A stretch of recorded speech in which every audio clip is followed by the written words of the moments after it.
Welcome, Rock and Metal Guardians. I hope you're doing well wherever you may find yourselves. I'm Dane, host of the channel. Blessings to all.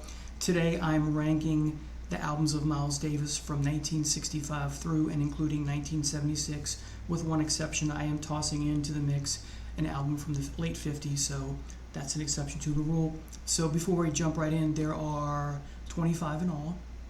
And this, with the exception of the one album from the 50s, this will uncover the three phases of Miles Davis during this 65 through 76 run, the what we call the Post Bop era, or the second classic quintet. So essentially, mostly what you would consider jazz, not moving into the rock and funk stuff. And then after that, you have the fusion or jazz rock period, which is wonderful. And then you have the Afro funk or Afro funk / jazz rock fusion period. It's kind of a hybrid of the two, some have argued. So let's go ahead and dive right in. Coming in at number 25 is Water Babies. Boy, the print on here is so small. I always forget every time. So side one, you have Water Babies, Capricorn, Sweet Pea. Side two is Two-Faced, Dual, Mr. Tillman, Anthony. Weird album title. Now, this was released in this was recorded in 1967 and recorded also in 1968. So it's from 2 years worth of work. It was released in 1968. Includes outtakes from Nefertiti and others that prefigure In a Silent Way. Now you have the song on here called Splash, which is also on the complete In a Silent Way sessions. Now, and it's also on Circle in the Round, an edited form of that song, and that's a compilation album. Now, you have to be careful when it comes to Miles Davis's complete and then the album name sessions. Those are often misnomers because some of these sessions are actually from a different album time period, so you have to be careful. So this is the recordings here are the 64 through 68 quintet. You have Davis, Shorter, Herbie Hancock, Ron Carter, Williams on drums, Tony that is, and that's the first three tracks. And in 4 through 6 you have Davis, of course, Shorter, Shikaria, and Herbie Hancock, Dave Holland on bass, and Tony Williams on drums. These are just some amazing songs. The Nefertiti album that I'm going to talk about later is in the, so spoiler alert, but yes, it's definitely going to be included here. Have to include it. But as far as best tracks go, I would say the title track, Capricorn, and Dual, Mr. Tillman, Anthony. I like everything here. By the way, this comes from, where is it? This came out about 6 months ago. This has Jack Johnson on the corner. Big Fun and Water Babies. This is how I got this. Previously, I just had this on MP3 format. So this is worth having if you're fond of the Nefertiti era of Miles Davis, or that year that came out. This has some of the same flavors. Not everything on here, but some of it does. So this is worth having. So that's 25. All right, coming at number 24. Speaking of compilations, got to include Circle in the Round. And while it's a compilation, what's also worth saying is that the title track is the edited version. The complete version is found on the Complete Bitches Brew sessions, which I do have. Now again, remember, complete sessions are misnomers most of the time here when it comes to Miles Davis. But the songs are worth having regardless of what the time period is. Now this is a nice microcosm of Miles's career, though a small microcosm. It's 2 CD set. As you'll see today, a lot of what I'm presenting to you is fabulous 2 CD marvels. Now, what's nice and why I include compilations like this is because putting these songs together makes them fresh and new because of the track listing, the synergy between tracks. That's so important, I think. And it's just a way to, as I said, have a snapshot of, though small snapshot, have that snapshot or microcosm of some of the stuff that Miles Davis has done throughout his illustrious career, his very prolific career. So have to include this. This is a wonderful compilation. I'm not big on compilation albums, but when it comes to Miles Davis, that would be the exception to the rule. There are others, but you have a version of Sanctuary on here. Guinevere is fabulous. One of my favorite songs that's found on the complete Bitches Brew box set. The title track, Circling Around, is 26 minutes and 15 seconds. It's amazing. Some other wonders on here are Sidecar 1 and Sidecar 2. Again, as I mentioned, the song Splash is on here as well. So this is worth having. So there's a little bit of redundancy today, but it's worth noting because it's good. All right, good kind of redundancy. So 2 CD set, I got this from England about 6 months ago, maybe less than that, because again, only had it on MP3, and I wanted to have the Miles Davis bread and butter CDs in my collection because, again, I like physical products. So number 24, Circling Around. Now, number 23, less discussed album by Miles, but I think it's quite a good album, hence it being in my list, and that is 7 Steps to Heaven. And you have some ballads on here. Baby, Won't You Please Come Home, which is a Bessie Smith hit from 1919. It's a song that I'm so near and dear to my heart. Now, when I teach U.S. history, and when we do the Harlem Renaissance, I talk about Bessie Smith quite a bit. And I had a student a couple years ago who did her presentation with the three-way cardboard thing with the notes, and stand up in front of the class, and there's a rubric for it, and she did her presentation on Bessie Smith, and I was overjoyed by how well she did. She did wonderful. And then in addition to that ballad, you have Basin Street Blues, a Louis Armstrong song from 1928. And then you have some more up-tempo songs. 7 Steps to Heaven is the title track, which I like.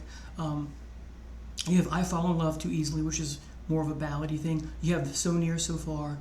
Joshua's Fabulous, another version of So Near, So Far. And then you have Summer Night, which is, those last two are bonus tracks. But this is fabulous. Miles Davis, of course, on trumpet. George Coleman, tenor saxophone. Herbie Hancock, piano. Victor Feldman, piano. Ron Carter, bass. Tony Williams, drums. Frank Butler, drums. So it is a hodgepodge of musicians playing on. So 7 Steps to Heaven, much different from what's presented in this catalog or this ranking today. This is a different feel for the most part, but it's wonderful. If you don't have this, I highly suggest checking this album out. All right, so that was number 23. Coming in at number 22 is Milestones. This is the 1958 CD that I was referencing to. Everything else, as I said, is 65 through 76, and I already showed you 76 is Water Babies. So here is Milestones, and why this makes the list is because I'm a big fan of his modal phase, light kind of blue. What he's doing here is he has the band playing scales that are not major and minor scales, so a lot of oddity kind of stuff. And while Miles plays the trumpet, of course, he also plays the piano on 1 or 2 tracks, I think 2 tracks, and that's partly why it's included here. And it complements Kind of Blue so well because that's another modal album. It continues the bebop and post bop styles, if you like that, from Miles, and I do. It's a seminal work, and I think it's a bit overshadowed by Kind of Blue. And it does have a little bit of a fire to it than Kind of Blue does. So the tracks: Dr. Jackal, not Jekyll, Jackal, Sid's Ahead, 2 bass hit, there's another repeat, right? Milestones, the title track. Billy Boy, Straight No Chaser, wonderful song. A cover, of course, but wonderful. And then there's some alternate takes of 2 bass hit, Milestones, and Straight No Chaser. I do think I like the alternate take of Straight No Chaser here better. It's 10 minutes and 29 seconds as opposed to, oh, well, actually, they're both about the same length. Never mind, but I do like the alternate take better. And your cast of musicians are Davis, Cannonball Adderley, wonderful, right? John Coltrane, Red Garland, Paul Chambers, and Philly Joe Jones. So 58, great album. And yes, I'm going to do this. It is a milestone album, okay? So coming in at number 22 is Milestones, the only release from the 50s in this. Everything else is from the Post Bop through Afro Funk, as I said, period. Now, next is 1974's Big Fun. It's a 2 CD set. Unfortunately, when I got this, the backs are the same with respect to title tracks, but the CDs are different songs, thank goodness. So 1974 is when, show that to you again, big fun, interesting album cover, and recorded 1969 and 1972, released 1974. This is one of so many of Miles's 2 CD wonders, or marvels. You have sitar and other Indian instruments on here that are superb.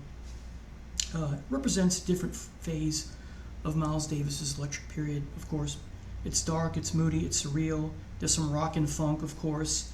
It's an amazing journey to listen to it. It never gets old for me. Everything here never gets old for me. I would say it's almost a companion to Bitches Brew. It complements it, though it's different at times. There are some similarities, of course.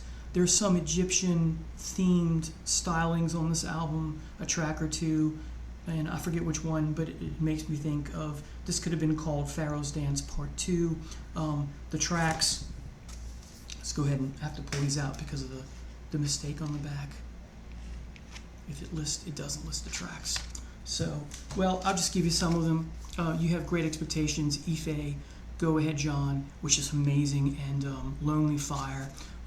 So sorry about the typo. Let's see if it's on here. Oh yes, you have. So here we go. Great Expectations / Orange Lady, Ife, Recollections, Trevere, Go Ahead John, Lonely Fire, The Little Blue Frog, and Yafet, which of course is named after actor Yafet Kodo. I think Disc 2 is where it is. I like everything, but Disc 2 is even more phenomenal than Disc 1. Although I would say Ife is a classic, of course, and more of that later, and as is Great Expectations / Orange Lady. So this is amazing, worthwhile having. And so one more time, Big Fun comes in at number 21, folks. Number 20, 1967, Miles Smiles. You have Orbits, which is fantastic. Circle, Footprints, which is also fantastic. Dolores is nice. Freedom Jazz Dance, oh wow. And Gingerbread Boy, another oh wow. This is a fabulous album from start to finish. It's another modal album. It's Post Bop. It's very abstract. It's very avant-garde. It's cooking, it's smoking, it's all those, wonderful adjectives we like to use to describe Miles when he's, in that zone, right? Is in that zone, right? There's some structure, but there's also some improv, so you're getting the best of both worlds. And rumor has it, or legend says, or so the story goes, that on this album, Hancock is only playing with his right hand for some reason. I'm not sure why, but anyway. So if you like ESP like I do, that album, it blows this out the water. What a great album. So again, one more time, cracking the top 20 is Miles Smiles. Have to include that. All right, number 19, Sorcerer. This has his wife, Cicely Tyson, the actress at the time on the album cover. Prince of Darkness is fabulous. Pee-wee, Mescalero, a gem. We all know that, right? If you're a Miles Davis fan. A go-to song from him live. The Sorcerer, title track. Limbo, Veneta, Nothing Like You, an alternate mix of Mescalero and an alternate version of Limbo. This is phenomenal. It's a great mood album, great textures, great nuances. It's intriguing. It's captivating. It's an album I keep going back to. Again, the Mescalero track is phenomenal, probably the true gem of this album. There's a sophistication here that's hard to describe. It's a masterpiece of self-expression. Just all around great album. Great album. All right, number 19, Sorcerer. All right, number 18 is a live album. So as you're going to see today, not everything here is going to be studio. There is some, as I said, as you've seen already, there is some compilations. There's also going to be some live stuff. I've kept box sets to a minimum, and the reason for that is because I want to, well, it's because of that. You have to be careful with the complete blank sessions of, because those are misnomers, as I said. But I do have a couple box sets, and the exception to the rule is I'm including them because they're live material. They're not studio, complete session kind of thing. So coming in at number 18 is In Concert. This foreshadows, as so many people have said, this is not my idea, this foreshadows hip-hop. There's a wall of sound here. The funk here is fabulous. It's even more aggressive and funkier than on the corner. As you can see, you have the cartoonish characters from that album cover, or more of them, right? This is just a live masterpiece. The tracks you have here are, you have to open. When this first came out on vinyl, there were no tracks. And then I think a second pressing had just side one listed as, it says it in here, but it gives the tracks too. Side one at one point. So it went from having no tracks to calling disc one or vinyl A and B side as Foot Fooler, and then album side C and D or disc two as Slickophonics. But here are the songs. CD 1, Rated X, Honky Tonk, Theme from Jack Johnson, Black Satin / The Theme, CD 2, Ife, and Right Off / The Theme. So some wonderful staples of Miles Davis. This is an amazing album. I'm a huge live music fan, and boy, Miles really is one of the best live album, prolific and fabulous, amazing, great live album releases. So in concert, 1972 is when it was recorded. Released, I believe, 1974. Don't quote me on that. The last thing I'll say is this is Jimi Hendrix meets James Brown meets Sly and the Family Stone. Of course, he was On the Corner was a deliberate inspiration and influence on Miles's part from listening to Sly and the Family Stone and James Brown and Hendrix, of course, and going, let's do that, right? So, number 18, great album. All right, the next is also a compilation, but it's just fabulous. That's why I have to include another 2 CD set Marvel, talking about Directions. 1981 it was released. This was meant to bridge the gap between the Afro-funk, electric / post bebop period with his more pop-based jazz that came later with Tutu and Amandolo and that sort of thing. So this is a 2 CD set, as I said. At the time of the release, the songs on here, most of them were previously unreleased tracks. Let's take a look at them. Song of Our Country, Round Midnight, So Near So Far, Limbo, Water on the Pond, Fun, Directions 1, Directions 2. Those are the 2 gems of the album, although I like everything here. Ascent, Duran. Ascent is amazing. Duran, which is on the complete Jack Johnson. Conda as well, and Willie Nelson. There are 6 to 7 or 8 different versions of Willie Nelson, which eventually becomes the motif of the second track on the Jack Johnson, one disc or one vinyl record that only has 2 songs. So the reason you get this is because of, I would say, Water on the Pond, Fun, Directions 1 and Directions 2. Everything else eventually you can get on something else, with the exception of Song of Our Country, I believe. Don't quote me on that.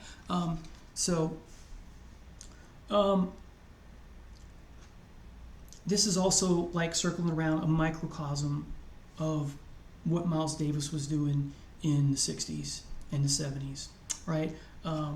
Again, you get these because having a track listing of that microcosm, the synergy between tracks, the way it works is just so wonderful. So it makes the songs new in a way. So it's like, again, circling around in that respect. There's some wonderful fusion here. Not all of it is, though. The highlights, again, Directions number 1, number 2, and Ascent. Again, Duran, Conda, Willie Nelson, later on Complete Jack Johnson. This is a must-have, folks. Great album cover, too. So coming in at number 17 is the compilation Directions. Number 16, a live album, live at Carnegie Hall. Talking about Dark Magus. I'm not sure what's going on with this album cover. I've tried to interpret it, and it looks like a skull right here, or in the spine. This looks like a ball cap that Miles Davis is wearing. He's doing this, and it's been distorted. It's really hard to tell. This looks like a face right here. Is this Miles? It's really, and there's the ball cap. Let's go. Or I just do that. That's the back cover. Live at Carnegie Hall, as I said, part of the electric period. Recorded in 1974. Cosi and Lucas on guitar.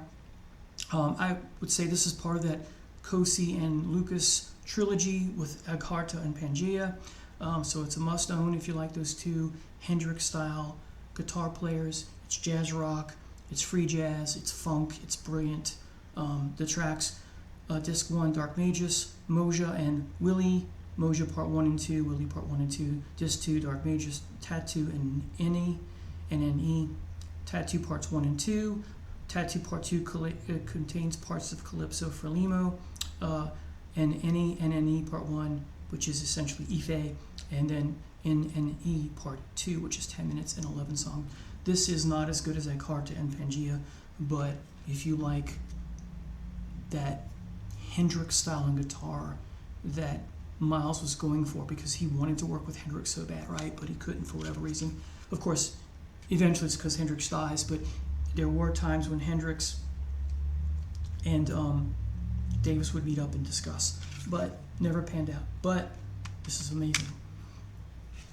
Dark Magus coming in at number 16. All right, number 15, another live album, and of course I wouldn't include it in here if I didn't think it was a gem, is Black Beauty live at the Fillmore West. Yeah, so I'm trying to find the track listing here because I don't know it off the top of my head. Great album cover, by the way, very colorful. All right. And of course, we know that these, whether you're talking about Led Zeppelin, Hendrix, you name it, Allman Brothers, anyone playing those concerts in the 70s and late 60s, playing at the Fillmore, East or West, were, legendary. So, directions. Miles Runs the Voodoo Down. Willie Nelson, I Fall in Love Too Easily. Sanctuary, It's About That Time. Side 1. Side 2, Bitches Brew, Mask Bolero. Spanish Key / The Theme. This was recorded in 1970.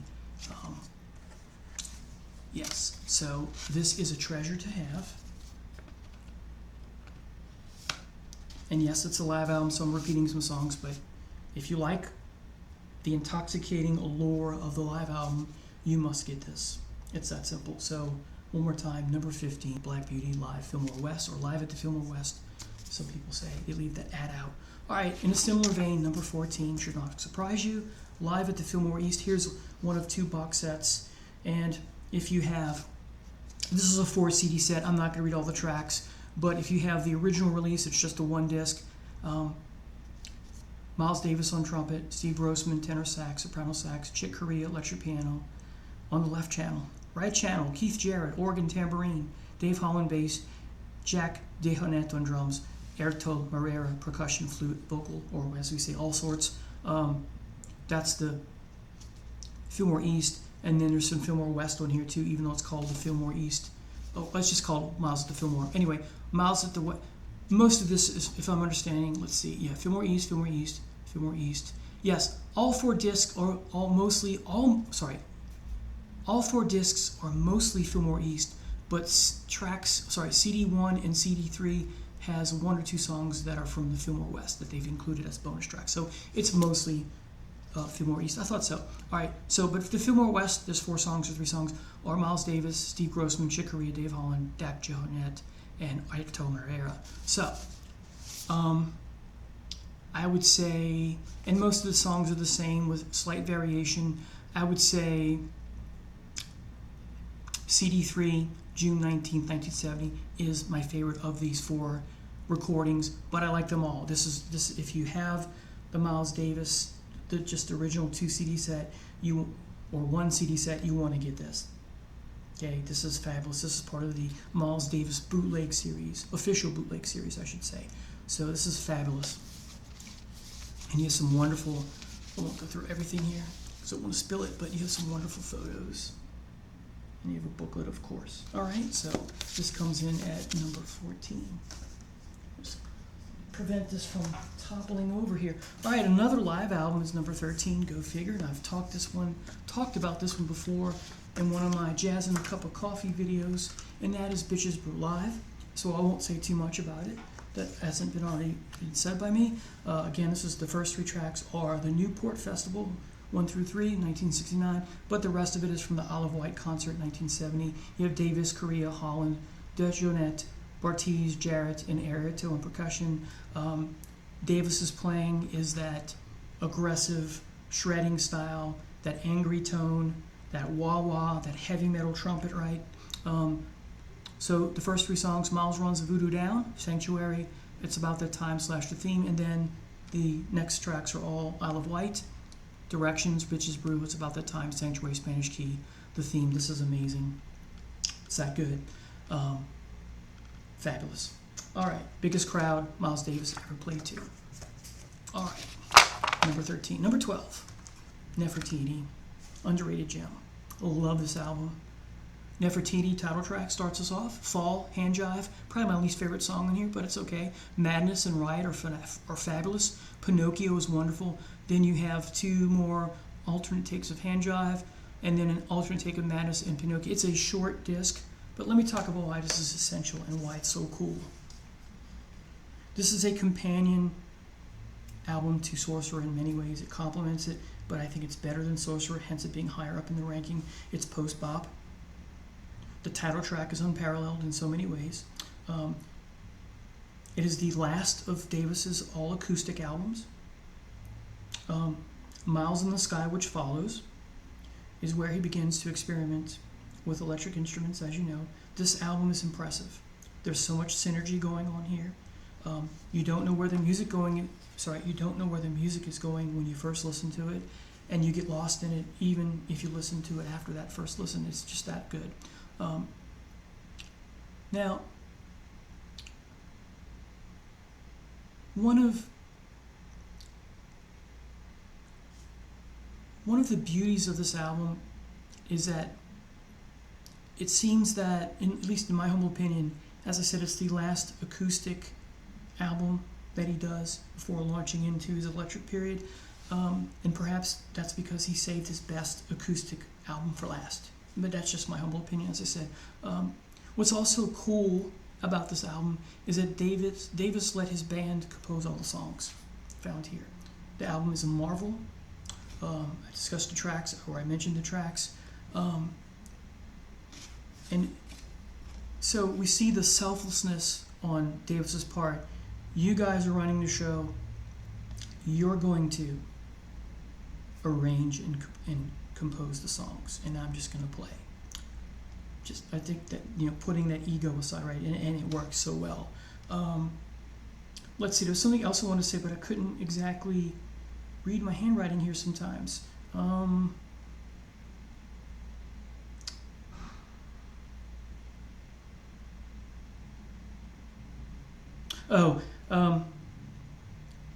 Well, I've said it already, so sorry about that, folks. So number 12 coming in at number 12, Nefertiti. I just love this album. All right, as I said. Number 11, no surprise, In the Silent Way. Recorded and released 1969. I was a year old, give or take. So I had no idea that this was going on. Who knew? Right. I was a baby. All right. This is jazz fusion and jazz rock. It's jazz fusion like. I wouldn't say it's all out jazz fusion. It's spacey. Let's see. Yes. Something to be said here has an acid or art rock feel to it. It's ambient, it's meditative, and it's showcasing the fire to come later. It's foreshadowing that on a larger scale. A little hint of that here. It's one of those you got to plant yourself and just listen. It's meditative jazz. It's so influential, as you know. The music itself is fantastic. The album, highly influenced by the sonata form, has a classical feel to it. There's so many different textures. There's a classical, there's an ambient, there's a meditative, there's that acid, art rock, space rock, right? A hint of that. Despite that Miles in the Sky and Feast to Kilimanjaro are electric, this album is regarded as the beginning of Davis's true electric period. It's considered his first fusion recording, and that's because it's a complete transition where the others, Miles in the Sky and Feast to Kilimanjaro, have hints of it. They're not full-blown. Of course, purists felt this controversial because they thought that Miles Davis sold out, his roots, but I love it, and many of us do. So, In a Silent Way coming in at number 11, as it should, I think. Speaking of Feast to Kilimanjaro, I don't know why some people pronounce it Files. It's French, it's Feast, the L's are silent. Anyway, enough of that. Feast to Kilimanjaro. Here is another album cover with his wife at the time on it, Betty Mabry, excuse me, who also dated Hendrix, is my understanding. This was recorded and released in 1968. This is a wonderful album.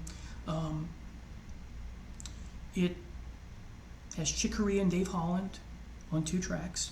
It's their first appearance with Miles. The title track is based on Miles Davis's investment with the Kilimanjaro African coffee industry that he was involved with. Mademoiselle Mabry is, as I said, Davis's wife, and whom Hendrix had dated. Betty Mabry's her name. This is a transition album between Miles in the Sky and In a Silent Way. It's described as my handwriting again.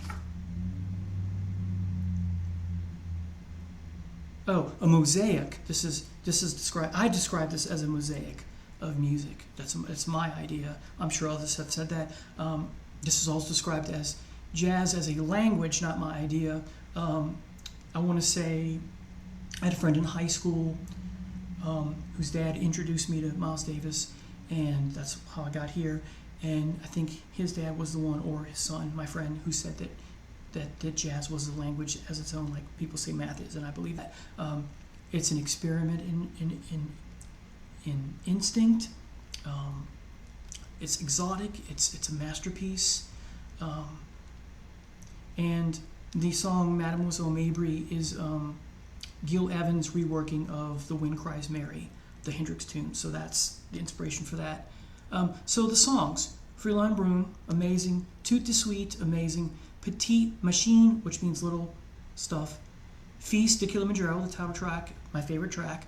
And Mademoiselle Mabry, or Miss Mabry, and an alternate take of Toute de Suite. This is dynamite, folks, hence cracking my top 10. Amazing, just fabulous. Now, I misspoke. There are 2 albums in my list that are from the 50s. This is the next one, number 9. Have to include this, of course. Kinda Blue. This is another modal album. Greatest jazz album, according to many critics. It's my number 9. Still love it. The impact. We talk about impact. It's not my favorite thing to talk about, but for this one, you have to give that discussion out. The impact, not just for jazz, but rock, classical, so influential. Let's see. Oh, what makes this a cool album is Miles invited everyone to come in and play on that he invited to play and come on this album. Well, let's talk about that. Miles Davis, of course, Cannonball Adderley, John Coltrane, Winston Kelly, Bill Evans, Paul Chambers, and Jimmy Cobb. Now, he invited them in, and everything went in cold. And what I mean by that is there wasn't much in the way of rehearsal. So he invites everyone in, and he just gave them some scales to play and some melody lines, and it's essentially an improvisational album. That's what makes it cool. That's what makes it wonderful. That's what makes it my number 9 of all time. It did require many takes now, so don't be lulled into thinking, hey, everything was not done in one take. And it's like theater. You use the space.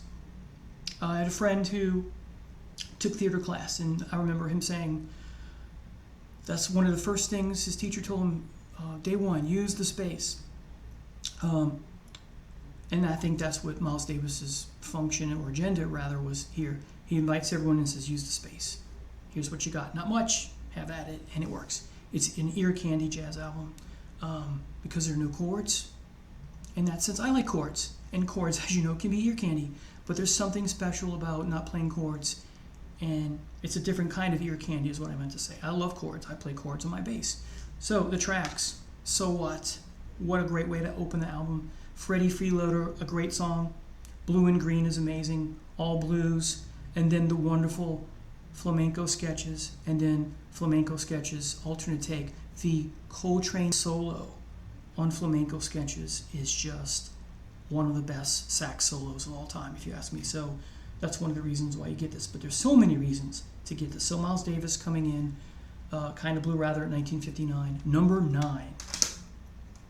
All right, going back to some more heavier waters, finally number 8, Jack Johnson. Now I do have the complete Jack Johnson, which is definitely worth having. If I was going to rank this instead of this 2-track version, this would be much higher, but I didn't want to do that because, again, of the misnomer of not everything is during the session. So what you have here is 2 tracks, and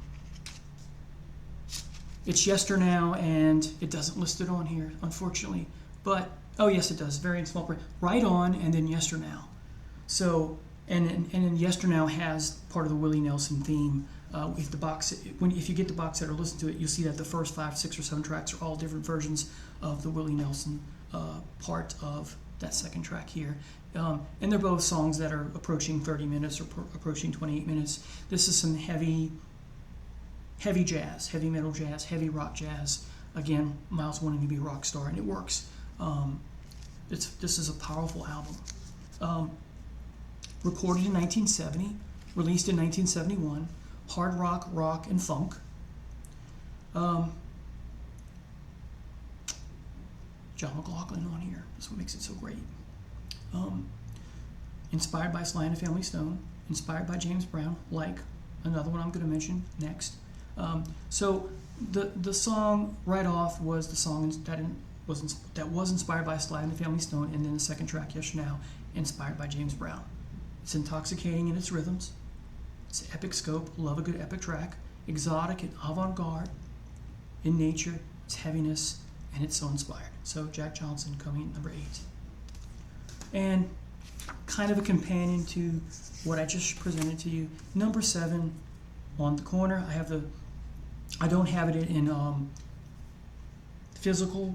I have this obviously in physical, but I don't have the complete sessions except in MP3 format. This is similar to Jack Johnson, as I said.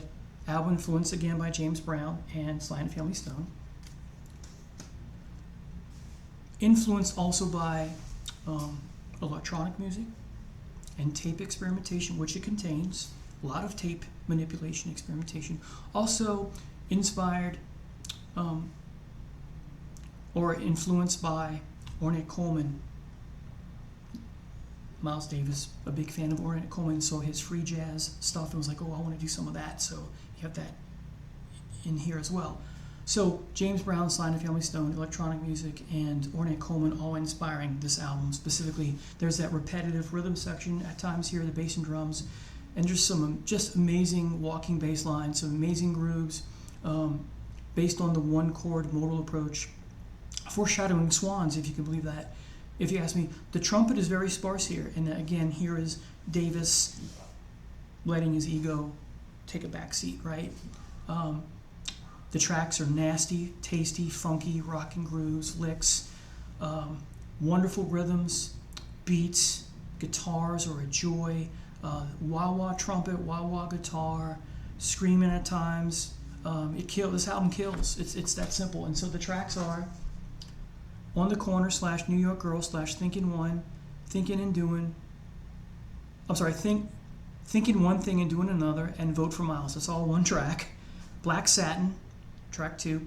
Track 3, One and One, and track 4, Helen Butte / Mr. Freedom X. Fabulous stuff, folks. Gotta get it if you're not familiar with On the Corner. Number 6. Wow, this is amazing. Get up with it. Another 2 CD marvel. Number 6, 1974. The music is from 1970. Sorry, it was released in 1974, and the music comes from songs recorded from 1970 through and including 1974. As I said, another 2 CD masterpiece. The song He Loved Him Madly is Davis's tribute to Duke Ellington. It's fabulous. This album influenced Brian Eno of Roxy Music in his solo career, especially towards his solo career with that ambient style music. Great improvisation here. I call this psychedelic jazz music at times. It's rockin', it's funky, it's electronic jazz. It's a melting pot of great music, my words. The tracks are He Loved Him Madly, as I said. Maisha, fabulous go-to song live, Honky Tonk as well, Rated X, Calypso Frelimo, which is 32 minutes 6 seconds, fabulous epic track, Red China Blues, short song, 4 minutes 7 seconds, but it's wonderful. Tume, almost a little over 15 minutes, and Billy Preston, 12 minutes 36 seconds, which I think is on the Jack Johnson complete. This is his final album before his semi-retirement. Kind of a cool shot of him on the back. I love this album cover with those amazing looking glasses. The same glasses on the Directions album cover, I believe. This is just a marvel, as I said, of these 2 CD wonderful albums. I love this album, so it makes my number 6. All right, number 5, no surprise. Another live album, Live Evil. So let's talk. Recorded in 1970, released in 1971. This is a hybrid CD because some of the tracks are live and some of them are studio recordings. Now, essentially what we have here, the live stuff, is the edited versions of stuff from the Cellar Door Sessions, which is a box set. This is jazz rock jams. Okay, jazz rock. Also, the studio stuff is reversions of the Brazilian composer, if I'm pronouncing his name right, Hermeto Pascoal. There's also, and those 2 songs are Little Church and, Little Church, and if I'm pronouncing it right, Nem Talvez are the 2 Brazilian composer tracks that have been reworked by Davis and crew. Of course, you have the wonderful John McLaughlin called in at the last minute. This album is epic in so many ways. It jams overall, as I said. The soloing is exquisite. It's exciting. It's a nice blend of epic and shorter compositions. It's a magical release. More on this later. Songs, Sivad, which is 15 minutes and change. Little Church, a medley called Gemini, Double Image. A medley that's Gemini and Double Image. What I Say Is Next, track 4, and then Talvez, track number 5. And then disc 2 is Salim, Funky Tonk, and Inamorata, and narration by Conrad Roberts, which is almost 27 minutes, which is glorious. Great album, and I have to put it at number 5. All right, folks. Number 4. Not shocking at all. Pangea. This is a 2 CD live set, as many of you know. 1976 is when it was released. It was recorded February 1st, 1975. This is a special album, not just because it came out on my birthday, or it was recorded on my birthday. That's my birthday, February 1st, although a different year. Recorded in Osaka, Japan. This is the second concert of the day in Osaka, Japan. This is the evening set. There are only 2 tracks, Zimbabwe and Gondwana. I always want to say Botswana, but it's Gondwana. In Zimbabwe, Miles and Company performs Turnaround Phase, and Gondwana includes snippets of Ife and Mr. Foster. The production is fabulous. It's mellow compared to Egharta, more on that later.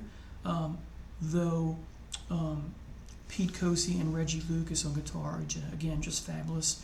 It's a challenge to listen to, and yet I fell for it the first time I heard it. I fell in love with it immediately. And I had heard Egharta first, but anyway, so there's a layering here that's like a textured goodness. This is just a smoking performance.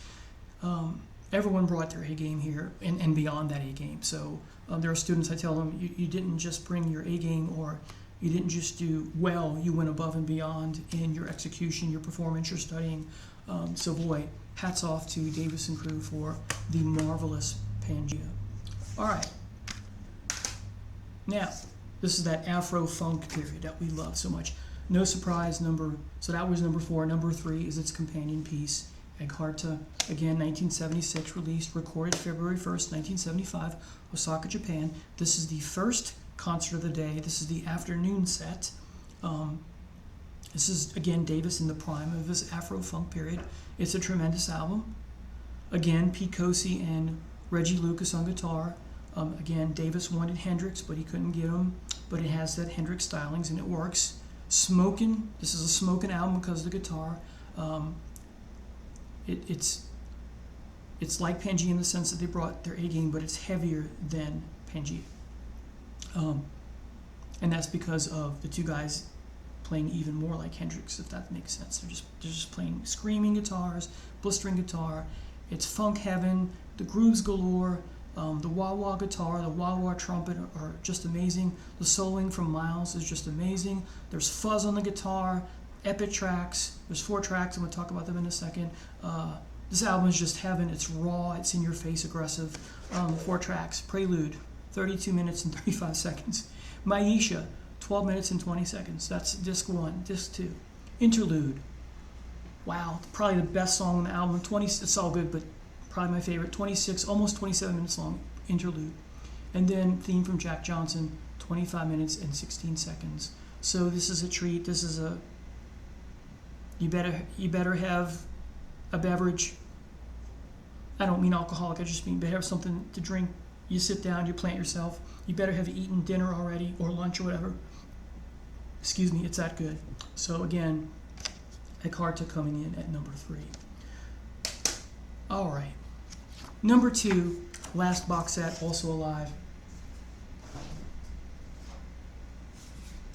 Cellar Door Sessions. I've talked about this before. It was my first Jazz and a Cup of Coffee episode. Released 2005. Recorded, though, in 1970 at the DC nightclub, The Cellar Door, from December 16th through December the 19th. John McLaughlin is on discs, so there are six discs, so 6 sessions in all, or 6 performances. There were originally 10, but only 6 made the box set. Don't know what came with those other 4. John McLaughlin arrived late. Again, he only plays on discs 5 and 6. He arrives late to the concert. Story goes, he didn't know the set list, so he's in cold. He just went along and he fit himself in nicely. But not only did he fit himself in nicely, it cooks, it kills. John is just an amazing guitar player to come in cold and come in late and just heat things up. It's that good. He's that good of a guy. It works. Now, the best discs, as I just hinted at, are discs 5 and 6, but I also argue of all 6, number 3 is disc 2. These are the unedited songs that eventually are edited and put on, or part of them are put on Live Evil. This is so much better than Live Evil, and that's saying something, right? So you get the full set, 6 versions of them, right, as intended. You get the full live experience as intended. So just love me some John McLaughlin. Let me talk about, I'm not going to read all the tracks to you, but let me just talk about the tracks on discs 5 and 6, because that's the best part, I think. Disc 5, Directions, Honky Tonk, and What I Say. And those are all long tracks, epic tracks. Disc 6, of these 2, probably the best. Directions, 19 minutes, 5 seconds. Improvisation number 4, Keith Jarrett, Marvel, short piece, 5 minutes. Inamorata, 18 and a half minutes. Sanctuary, short, 2 minutes, 13 seconds. And then It's About the Time, 7 minutes, 49 seconds. This is so wonderful. All right, so you probably figured out what my number 1 is. And I know it's cliched, but I can't help the way I feel. And even though I'm only talking about the original 2-disc track, I have to present to you the box set because my original 2-disc version got destroyed by Hurricane Ida. Talking about Bitches Brew, of course.